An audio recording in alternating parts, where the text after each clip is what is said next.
Bienvenidos a la cuarta edición de Estación Podcast, el festival iberoamericano de creación sonora que convierte a Madrid en la capital mundial del podcast en español. Bienvenidas y bienvenidos. Esto es la segunda muerte del dios punk de Rosario para todo el mundo. No tenemos idea de cómo llegamos hasta acá con esta historia, pero en los próximos 25 minutos más o menos vamos a tratar de explicar el porqué del éxito de este show, por qué ha viajado tan lejos, por qué todavía sigue conquistando audiencia con su primera temporada y con la segunda que acaba de estrenarse. Yo soy Luciano Banchero, soy cofundador de Posta, la productora de Buenos Aires que coproduce junto a R Podcast la temporada 2 de La segunda muerte del dios punk. Y más importante aún, a mi lado... ¿Cómo te va? Nicolás Maggi, gracias a todos por venir. Yo soy periodista, soy rosarino de las tierras de Leo Messi y soy el autor, investigador, guionista y narrador o host, como se le dice ahora, de las 2 temporadas. Tenías que decir, soy Nicolás Maggi, soy periodista, como abre cada uno de los episodios. ¿Quiénes acá han escuchado la primera temporada de Dios Punk? Muy bien, la segunda temporada acaba de salir. No los vamos a juzgar si no la han escuchado, pero vayan a escucharla porque tuvimos un preestreno en Apple Podcast y ya está disponible en todas las plataformas. Lo de hoy va a ser público novato friendly, vamos a contar de qué se trata todo esto y vamos a hablar un poco el porqué del éxito. La segunda temporada acaba de ganar el premio Aural que entrega la organización de festivales de podcast alrededor del mundo, aquí en Estación Podcast. La primera temporada ganó el premio Gabo, fue el primer premio en ganar el premio Gabriel García, el primer podcast en ganar el premio Gabriel García Márquez. Y primero, Nico, bueno, obviamente te voy a preguntar para el público que no tuvo la suerte de escuchar la historia.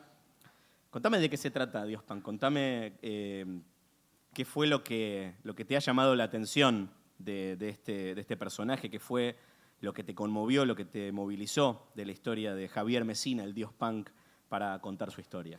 Bien, bueno, sintéticamente la historia de Dios Punk, que está contada en la primera temporada, pero también se vuelve a abordar en la segunda, es un músico callejero que en la ciudad de Rosario se dedicaba a ganarse las monedas en la calle tocando música y vendiendo sus revistas, subiendo los colectivos. Una mañana desafortunada, él le entrega una revista a una chica a bordo de un colectivo, la chica empieza a sentirse mal, se descompone, una médica que estaba en el colectivo le dice que la habían intentado drogar, entonces ella luego va al hospital, habla con la policía, le dicen que había un hombre de esas características que ella le describió, que estaba secuestrando chicas, manda un audio que se hace viral describiendo la fisonomía de esta persona, que era Javier. Obviamente los análisis dieron que no la había drogado a través de una revista, en ese momento había una psicosis social importante con la burundina, que se entendía que a través de la piel se podía llegar a bloquear la voluntad de una persona, y ese audio viral termina de alguna forma condenando a Javier socialmente, lo empiezan a golpear por la calle, lo detiene la policía, y luego de un año de ese hecho, él se suicida. Entonces, el interés de ir a buscar esta historia era reconstruir, bueno, qué había pasado y si ese hecho había tenido que ver o no con su decisión final de quitarse la vida. Uh-huh. Además de la historia de Javier, yo creo que estuviste muy astuto a la hora de tomar a este personaje y las circunstancias que le tocó atravesar para hablar de cuestiones que tienen que ver con la marginalidad, con la salud mental, sobre todo en la segunda temporada. ¿Cómo fueron apareciendo estos temas a medida que avanzaba la investigación? Bueno, las temáticas, nosotros, en la forma en que trabajamos, entendemos que las temáticas emanan de la historia, no que primero queremos hablar de una temática y encontramos la excusa a través de una historia. Entonces, en la primera temporada abordamos, obviamente, la cancelación, el poder de las redes sociales para arruinar la vida de una persona inocente. Y en la segunda temporada quisimos explorar qué características tenía Javier, que como conté antes era un músico callejero que se ponía una túnica, que tenía este seudónimo Dios Punk, era una persona muy exótica, pero a su vez muy conocida, como sucede en muchas ciudades, siempre está como esos locos que están en las ciudades, esos personajes urbanos que todo el mundo reconoce, toda ciudad grande los tiene. Y entonces quisimos hablar de salud mental, porque Javier tenía un diagnóstico de psicosis paranoide y eso tuvo que ver con el hecho de que sea el señalado a la hora de que exista toda esta catarsis social que estaba buscando, ¿no? Alguna excusa para desquitarse con un ser humano, en este caso. No solamente hubo una astucia ahí en la historia que encontraste y en las temáticas tan relevantes que eligieron tocar, que resonaron con la audiencia, sino que también hay un enfoque narrativo que es súper interesante. Creo que se menciona mucho y es cierto que hay una cinematografía, ¿no? en la manera de contar la historia.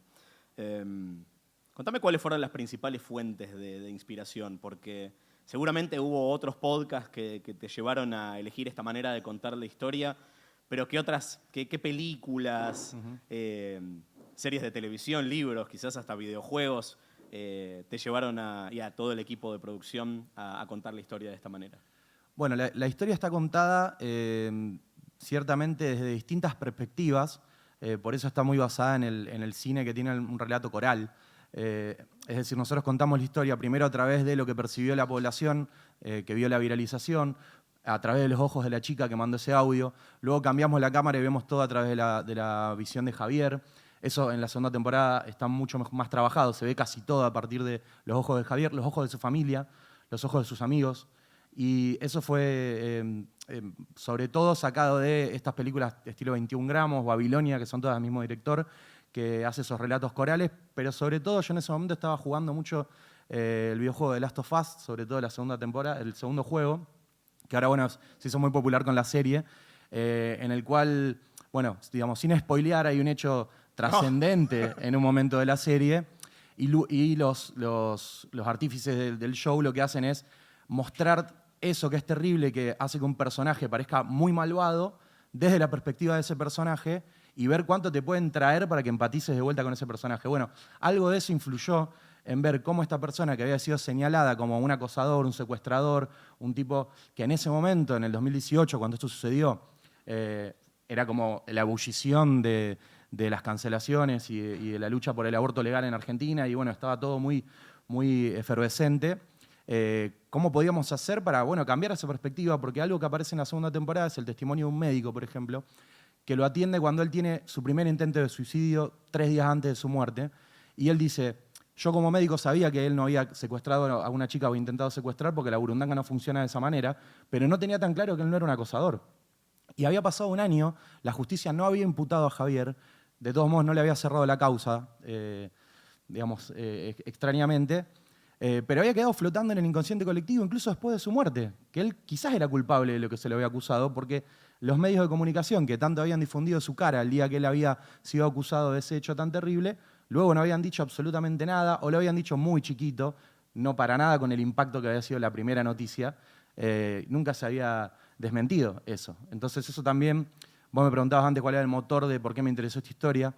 Yo creo que había una injusticia flagrante, y cuando las injusticias no se reparan, no dejan de suceder, se vuelven a reeditar, ¿no? Seguía Javier con su imagen manchada, hasta para su propia familia era una vergüenza que Javier haya quedado señalado ahí, incluso después de haberse matado. Nico, no es la primera vez que hablamos de cómo se hizo Dios Punk, en algo que creo que es una curiosidad para el mundo del podcast. Nosotros entre Posta y R también lanzamos The Making of, la segunda muerte del Dios Punk, que es un podcast, un mini podcast dentro del feed del podcast de Dios Punk, que cuenta cómo se hizo, cómo se contó la historia, cómo se trabajó el arte, cómo se trabajó el diseño de sonido, cómo se compuso la música. Así que si en este tiempo breve se quedan con más curiosidad de entender cómo fue la realización del show, vayan a buscarlo al feed de Dios Punk. Y menciono esto porque una de las cosas que nos propusimos fue no hagamos que los episodios del Making of sean más largos que los de la serie, que los capítulos duran más o menos 10 minutos. Y a mí personalmente, pensando en cuáles son las claves del éxito o por qué es un podcast que llama tanto la atención, lo primero que a mí me sobresalió fue, esto va, como decimos en Argentina, a los pedos. O sea, cómo corre esta historia. Es una historia que se cuenta en 2 horas, que se cuenta en una temporada de 10 capítulos, que en algunos casos duran 8, 9, 10 minutos. ¿Cómo elegiste que este tenía que ser el estilo de ritmo para usar, este estilo narrativo urgente? Bueno, hay una parte que tiene que ver con el hecho de que la música punk es toda rápida, ¿no? Los discos duran media hora, son 10 temas de 3 minutos, 1, 2, 3, 4, y arrancamos de vuelta. Qué sintonía, ¿eh? Entonces, bueno, un poco... Y las canciones de Javier están. Logramos también, después de una ardua batalla, tener hasta los derechos legales, digamos, de poder reproducir su música con permiso de la familia. Entonces, la música aparece muchísimo en la narrativa porque había letras muy proféticas. Él cantó su propia muerte prácticamente de una forma inconsciente. Y creo que eso está tanto en la estética como en el ritmo narrativo. Nosotros somos fanáticos del podcast yankee, que tiene una forma muy ágil, que va muy rápido, que no es lacónico. Por ahí el podcast latinoamericano tiene una historia de ser más lerdo para contar las historias, ¿no? Para ser más cansino. Y nosotros queríamos hacer algo que sea realmente como un disco de los Ramones. No hay ritmo sin estructura y quiero saber cuánto de esto tenías definido desde el comienzo, cuánto sabías de a dónde querías llegar, ¿no? Con esto. Y también un poco que me cuentes si hubo cosas que quedaron afuera, incluso habiendo tenido 2 temporadas para contar esta historia, si te parece que todavía hay más cosas para revelar. Sí, bueno, por un lado, perdóname, ¿cómo era al principio de la pregunta? La primera pregunta es si desde un primer momento sabías a dónde querías llegar. Una decisión artística que la peleé mucho con el equipo, que era que yo quería que se llame La Segunda Muerte del Dios Punk, y eso revelaba el final, de alguna forma. Claro. Y yo estaba seguro de que no importaba, vamos a contarle a la gente que esta persona se suicidó, y luego vamos para atrás y contemos por qué, que era lo importante. Entonces sí, estaba claro que el final iba a ser, obviamente, el momento climático triste de su muerte.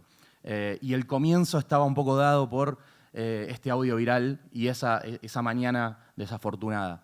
Entonces, eso estaba claro desde el principio. Luego, cuando tuvimos que planificar la segunda temporada, fue más difícil empezar a entender dónde arrancaba, porque es una precuela.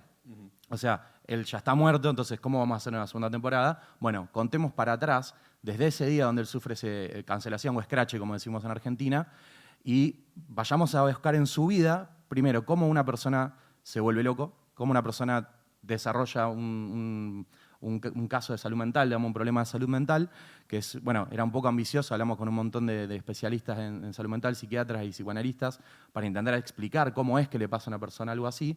Y luego, bueno, tratar de ver cómo eso también influyó en que él quede ahí en el centro de todas las miradas el día del escrache. Y respecto a las cosas que quedaron afuera, me habían quedado muchas cosas afuera después de la primera temporada, que era seguir la vía judicial. De hecho, luchamos mucho con la familia y pudimos acceder a la causa. En la causa están los relatos, los testimonios de las personas que intervinieron ese día, entre ellos este personaje de la médica que fue tan fundamental. Está el testimonio de la misma chica que habla en la causa. Pero nos pareció que seguir por ese lado iba a terminar generando algo que nosotros queríamos evitar, y por eso tratamos de ser muy responsables cuando contamos la historia, que era, no queríamos que las miradas vayan hacia la culpabilización de la persona que había sido la aparente víctima, ¿no? de esta situación, porque también al mostrar todo el resto de los actores con responsabilidades institucionales, que son la policía, la justicia, la institución médica, las redes sociales, los anónimos que compartieron con malicia, inventando cosas sobre el rumor. Voy a contar algo que no conté nunca. Yo trabajaba en una radio de tinte bastante progresista el día que fue la viralización, y tenía un colega que, digamos, abordando la temática, preocupado obviamente por una situación en la que aparentemente había sido violentada una mujer, empezó a decir que él conocía que Javier a veces caminaba desnudo por la calle y que era un degenerado. Y me quedé siempre pensando, ¿por qué había dicho eso? O sea, en ese momento yo no sabía que era mentira. Con el tiempo y la investigación me di cuenta que era un invento. Y no sé si lo había replicado de las redes sociales, porque aparecieron muchos rumores de estos, como que manejaba una traffic blanca, todos rumores maliciosos. Y siempre me quedé pensando, digo, bueno, el rol de los periodistas también era importante, ¿no? Y otra cosa que nos quedó dando vueltas, que después nunca abordamos con profundidad, pero era parte de las cosas que me hubiera gustado quizás a lo mejor seguir investigando. Pero bueno, finalmente fuimos por la temática de salud mental, porque yo entendí que era otra temática. Así como en ese momento las cancelaciones había sido como la temática, empecé a ver que esa temática podía ser más importante para inscribirla en la agenda pública de una forma más responsable, porque veo que se está hablando mucho y no se habla tan bien del tema. Hablando del rol de los periodistas, hablemos del tuyo como narrador de esta historia. ¿Cuánto te pesó o te pesa la responsabilidad de ser quien cuenta la historia de Javier? Bueno, yo hice radio más de 13 años. Y lo primero que me dijo Martín cuando empezó digamos, Martín Parodi, que es el director artístico, a empezar a formarme como narrador, me dijo, bueno, olvídate de todo lo que sabes de radio. Eso fue lo primero que me dijo. No digas la hora, no digas la temperatura. Sí, si no hables como locutor. Yo, bueno, soy muy rosarino, me como mucho las heces, se darán cuenta. Decidimos no ocultar ese rasgo local. Dijimos, bueno, si vamos a poner a Rosario en el mapa por una historia, si Messi sigue hablando así después de tantos años de haber vivido afuera, ¿por qué nosotros no podemos también que se note la rosarinidad? Y un poco fue eso, o sea, también fue, bueno, la tengo que contar yo porque esa historia me duele a mí. La escribí yo, bueno, la tendré que contar yo. Ahí recién lo mencionabas a Martín Parodi, que es parte del equipo extenso de la segunda muerte del Dios Punk. Quiero que me cuentes un poco del rol de cada uno, ¿no? Cómo desarrollaron como esta impronta tan potente del diseño sonoro, pero también el diseño estético. ¿Quiénes son las personas que formaron parte de esta realización? Juan Ignacio Cernes, el montajista, que se tuvo que bancar que yo me siente al lado a darle 10.000 indicaciones que él desoyó completamente en el momento de hacer el montaje, por suerte, porque la verdad que quedó muy bien. Martín Parodi es el director artístico y un poco el que me dirigió la voz, el que me acompañó en la supervisión del guión, un poco mi mentor. Yemina Pazmenis, que es mi esposa, además, es la encargada de hacer toda la estética, no solo de las tapas, sino también de por ejemplo, esta presentación también la hizo toda ella. Muy punk y muy linda también, por cierto. Santiago Sietecase es el musicalizador. Decidimos que tenga música original compuesta para el podcast, además de las canciones de Javier, porque somos todos muy melómanos y la verdad que nos gustaba la idea de tener una banda sonora propia, que sea utilizada de diferentes maneras. Bueno, es una música que está compuesta de forma modular, como tiene 8 o 9 partes cada tema, entonces se usan para diferentes momentos según el clima y según la tensión. Federico Rusconi está en estrategia y comercialización, Luciano Banchero, coproductor y productor ejecutivo.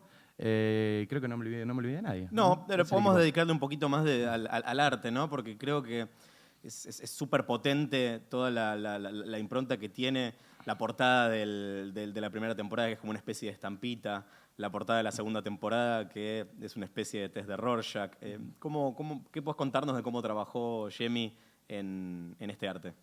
Bueno, la idea era ser impactantes, porque queríamos que se destaque el podcast en las plataformas, que la gente le llame la atención y muchos cliqueamos la tapa, la verdad, vamos a decir la verdad. El título era larguísimo, entonces no se iba a leer completo. Entonces queríamos que sea impactante y queríamos que sea un homenaje a los discos de las bandas punk que nos gustan. Hay un poco de fanzine en la primera temporada. Hay un mural, esa estampita que vos decís, es un mural que le pintaron a Javier en Rosario, que dice no juzguen sin conocer, y está él inmortalizado con esa guitarra. Le sacamos una foto y al tiempo lo pintaron encima, está en la puerta de una escuela. Lamentablemente los directores creo que no sabían qué estaban haciendo cuando lo pintaron porque era un buen mensaje para los alumnos.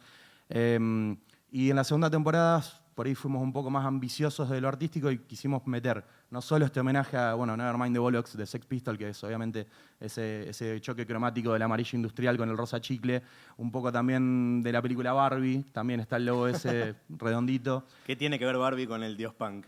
Y bueno, hay cosas, ¿no? Sí. En esa película que se dicen que tienen a lo mejor que ver también con la historia. Y el Rorschach, porque, la salud mental y también hay como... Cada uno va a entender lo que quiera, ¿no? Uh-huh. Hay un homenaje a Watchmen también, sí, de Alan Moore. Y también, hay otros elementos estéticos más chiquitos que por ahí no se ven acá, pero hay un código de barras. Ese código de barras tiene que ver con que sea como una especie de tapa de disco, pero al mismo tiempo mostrar la mercantilización del punk también, sí, ¿no? Ahí es un producto serializado. Hay un montón de chiches que después lo van a poder investigar, pero básicamente queríamos hacer la tapa de un disco punk. Creo que vamos a llegar a contar las 10 razones antes de quedarnos sin tiempo y quizás podemos meter alguna pregunta con suerte, pero quiero que me cuentes un poquito de por qué pensaste en Posta para trabajar la segunda temporada. Me acuerdo de esa primera llamada que tuvimos en la que dijimos, bueno, a ver qué podemos hacer juntos. Y vos me dijiste, la segunda temporada de la segunda muerte del dios punk. Y yo jamás me imaginé que era eso lo que me ibas a decir, que era lo que yo más deseaba. La verdad que la primera temporada es muy autogestiva, fue casi un grupo de amigos que saben hacer cada uno sus cosas y se juntaron a hacer algo lindo. Y la idea era en la segunda temporada profesionalizarnos, ¿no? Crecer como productora. Todos sabemos lo que significa Posta en Latinoamérica, ahora en el mundo también. Y queríamos profesionalizar cada área. Una de ellas, que la teníamos un poco descuidada, creo que era la comunicación y sumar recursos también a lo que hace Fede en términos de estrategia y comercialización, hablar con las plataformas, llegar a lo más, queríamos masificarlo más. O sea, tuvo éxito, pero no deja de ser un éxito de nicho el de la primera temporada, un éxito de premios quizás. Y entonces con la segunda queríamos realmente llegar mucho más alto, seguir amplificando el mensaje. Es un podcast que para mí se puede seguir escuchando, o sea, no envejeció mal. Sigue teniendo un mensaje potente, sigue diciendo algo que todavía es relevante. Entonces la idea es que no solo se escuche la 2, sino que también mucha gente vaya a escuchar la 1. Y aquí me toca contar que desde Posta lo que hicimos fue trabajar en la construcción del universo expandido de Dios Punk. Dios Punk, cuando entramos nosotros en escena, era, entre comillas, solamente la primera temporada, pero nosotros desde Posta hicimos una tirada limitada en cassette de la temporada 1. Hoy, absolutamente inconseguible, tenemos que hacer más. El making of, que pueden ir a escuchar, y por supuesto, la segunda temporada. ¿Queda algo más para contar de Dios Punk, Nico? Yo creo que en podcast yo la voy a dejar descansar a la historia. Han quedado cosas afuera, pero me parece que ya ha sido suficiente. Sí tengo ganas de que haya una traspolación a otros formatos, ¿no? Tanto un libro, una película, lo audiovisual me interesa. El libro también me interesa, pero bueno, también es un laburazo. Hay que ponerse a escribir. Y creo que sí, o sea, me interesa que se conozca lo que está hecho, porque la verdad que ha llevado mucho trabajo. Creo que tiene la potencia de viajar fácil a otros lugares. Es un tema que, si bien tiene muchas características locales, tiene una dimensión universal, porque las temáticas son universales. Esto que contamos ha tenido réplicas en muchos lugares porque la gente se ha sentido identificada con eso. Entonces creo que la idea sí sería no hacer una tercera temporada, ni una 2,5, sino ver la posibilidad de llevarlo a otro formato. Creo que tenemos tiempo para una pregunta, 3 minutos. A ver, ¿quién quiere preguntar? Aprovechemos. Yo sé que hay alguien ahí que quiere hacer una pregunta y no se anima en este momento. Dice, levanto la mano, no levanto. Muy bien. Hola, buenos días y enhorabuena por las 2 temporadas.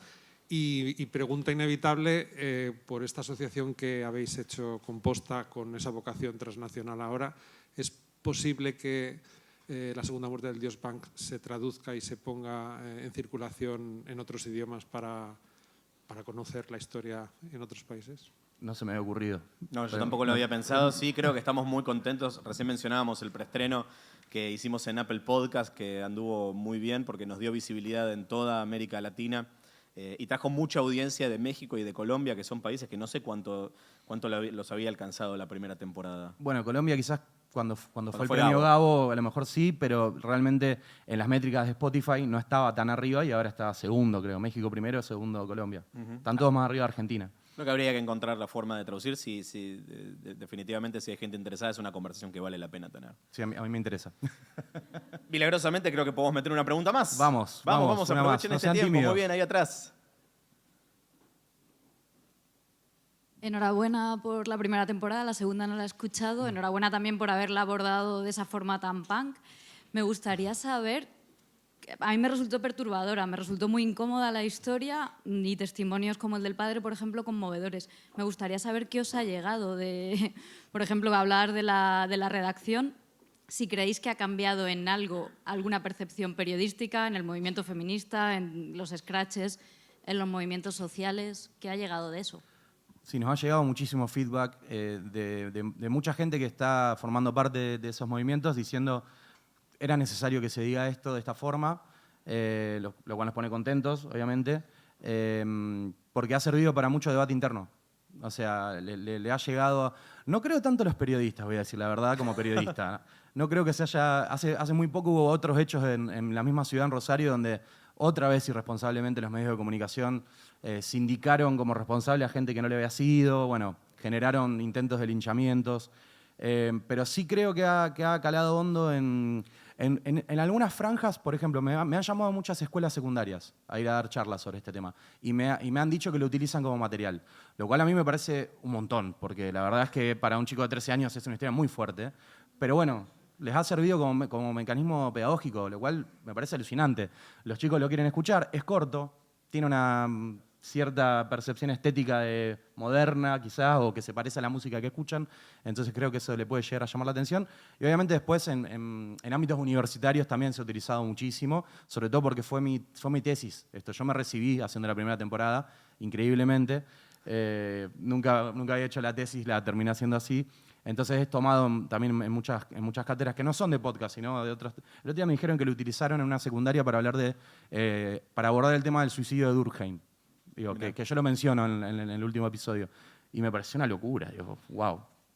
Tiene mucha vida por delante la segunda muerte del dios punk. Recuerden, no juzguen sin conocer. Es el mensaje del podcast del que pueden encontrar la primera temporada, el making of, y la temporada 2 en todas las plataformas. Nico, muchas gracias. Un gusto siempre estar con vos en un escenario. Gracias a ustedes por venir.